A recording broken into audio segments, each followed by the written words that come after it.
हुजूर, ये चांद नज़र आने से एक दिन पहले नाई की दुकान पर जो बाल वगैरह काटने वाले होते हैं, बहुत ज़बरदस्त रश होता है।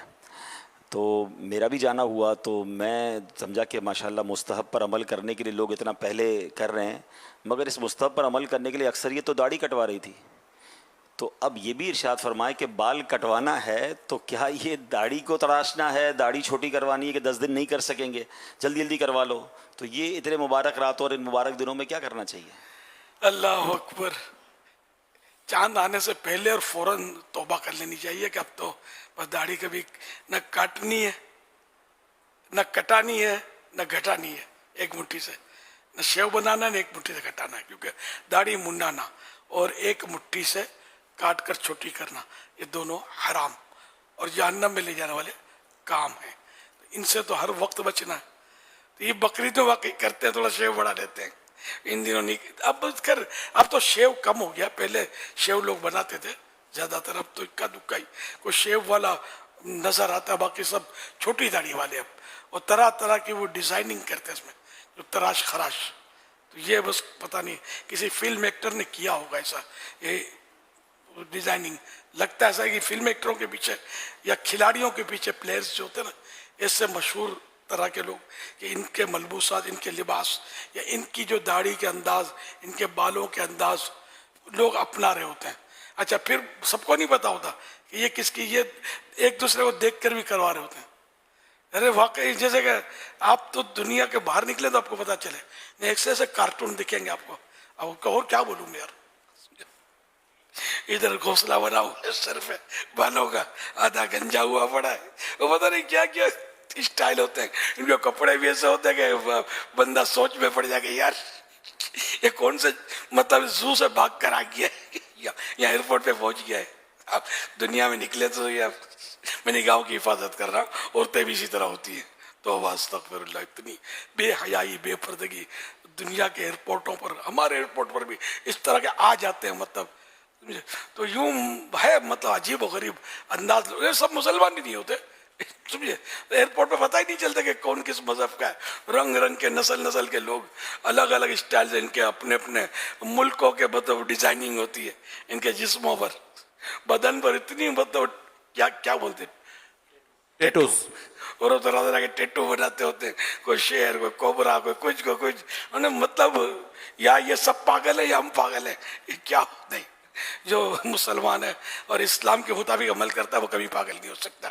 हाँ, ये अलबत्ता लोग उसके पागल हो जाते हैं, उसके दीवाने हो जाते हैं, ये अलग बात है।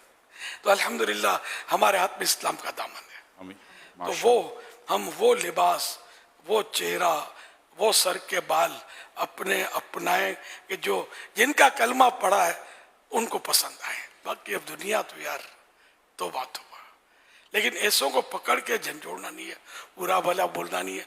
मैंने न किसी का नाम लिया है, न कुछ मतलब यानी कि बाकायदा इशारा नहीं है, जनरल बात की है। क्योंकि इस तरह के भी लोग आने चाहिए, आएंगे तो ही मतलब सुन्नत के पाबंद बनेंगे ना। तो वो जैसे कि पीछे वो रखते हैं, मेरे को एक हादसा हुआ था, हादसा नहीं इत्तेफाक, पीछे तो मैं पोनी का पहले बोलता था और इसको गधे की पूंछ बोलता था, और अब भी बोल दिया ना ना करके। तो ये सुना है कि ये इसका नाम है, ये गधे की पूंछ, इंग्लिश में डोंकी टेल, टेल कहते हैं, पोनी टेल। ये गधे से निस्बत है इसको। नहीं नहीं, किसी ने बताया था मुझे यार, मदनी चैनल पर ही वो बैठे हुए थे। तेवदुल नबी हमीदी साहब ने बताया था, वो घोड़े की जो होती है ना दुम होती है, उसको घोड़े की जी, घोड़े की दुम। अच्छा, तो यानी बहरहाल जानवर से निस्बत ये देते हैं, मतलब शायद इस तरह। खैर, तो एयरपोर्ट पे मुझे इत्तेफाक हुआ कि एक इसी तरह का मॉडर्न नौजवान, पोनी उसकी यूं उभरी हुई, वही मतलब जो पोनी बनाते हैं आजकल, बड़ी अकीदत से मोहब्बत से मिला। मैं चौंका गया। मैंने अब इन लोगों के खिलाफ नहीं बोलना है, इसने सुना नहीं होगा मुझे, वरना ये गली बदल देंगे और अपने करीब नहीं आएंगे तो और बहुत सारी इस्लाह की ज़रूरत है। तो फिर मैंने एहतियात शुरू की, तो आज फिर मेरे मुंह से वो निकल गया, मतलब जो नहीं निकलना चाहिए था। तो इसको भाई एडिट कर देना, गधे की पूंछ नहीं होती और सर के बाल होते हैं सर। अब मुशाबत हो जाए वो अलग बात है। नहीं, इनको भी नमाजी तो बनाना है ना, इस्लाम से तो नहीं खारिज हो जाते, इस तरह का। अब जो आधे सर के बाल रखते हैं यहाँ भी पाए जाते हैं, अब तो आम ही है, मतलब करते हैं, हम क्या करें। मतलब अब इनको हम बोलेंगे या घूरेंगे तो ये फिर नमाज से भी कहीं ऐसा ना हो कि चले जाए। आने तो मस्जिद भरो तहरीक हमारी जारी रहेगी, तो इंशाल्लाह आते रहेंगे। तो और बहुत सारी खराबियाँ, खाली एक थोड़ी बात है, तो इंशाल्लाह सब बेहतर हो जाएगा। तो आप ना कोई दाढ़ी नहीं रखता तो उसके गले भी नहीं पड़ा करें, छोटी रखता है उसके गले भी नहीं पड़ा करें, सबको समझाना भी नहीं आता। सही बोलता हूं आपको।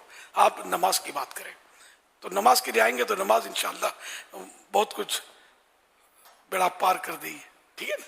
तो हम लोग जो बोलते हैं दाढ़ी के बारे में तो बरसों से बोल रहे हैं, हमें इसी को काफ़ी समझे। ये हमारा क्लिप हो कोई दाढ़ी का, वो सुना दिया करें, तोहफे में दे दिया करें, भेज दिया करेंगे, ज़रा सुन लेना, वो अच्छा क्लिप है। तो इस तरह मतलब, क्योंकि आप समझाने जाएंगे, कोई मुंह से आगे पीछे कोई बात निकल गई, उसको गुस्सा आ गया, वो झगड़ा हो गया, या वो बदजन हो गया, गली बदल दिया उसने, क्योंकि वो ये सबको अच्छा लगता है, ये किसी को अच्छा नहीं लगता। तो ये करके जायज तरीके पर, गुनाह की तारीफ नहीं करनी है, जायज तरीके पर जो अगर सूरत बनती है तो फजर के लिए जल्दी उठता है और मस्जिद में आके बैठ जाता है शेव्ड, समझे। इसको यूं करने में कि फजर की नमाज की माशाअल्लाह आपकी पाबंदी जिंदाबाद, तो खुश होगा। फिर आप इसको बेशक अपने दीगर जो नेकी की दावतें हैं वो लेते हैं, ठीक है ना। तो अल हिकमत व दालतुल मोमिन, हिकमत मोमिन का गुमशुदा खजाना है। हिकमत से ही नेकी की दावत फैलेगी, अड़ी से या रफनेस से या तंज करने से अगला नेक कभी भी नहीं बनेगा, बहुत मुश्किल है। तो जिद पैदा कर देगा शैतान, और शैतान चाहता ही यही है कि हम मतलब इन्हें के सही तरीके पर नेकी की दावत ना दें, उलट पुलट कर दें अंदाज, तो अगला करीब ही ना है मस्जिद के। मस्जिद में आ जाएगा इंशाल्लाह, अमन के कलए में आ जाएगा, और इसमें मस्जिद में इंशाल्लाह अमन मिलेगा उसको। नमाज़ें पढ़ेगा, नमाज इसको बदल देगी। इन्ना सलात तन्हा अनिल फ़ाहिशाए वल मुनकर, नमाज बेशक नमाज बेहयाई और बुराई के कामों से रोकती है, मना करती है। ये आयत मुबारक है। सल्लल्लाहु अलैहि सल्लल्लाहु अलैहि वसल्लम। वसल्लम। क्या कुर्बानी का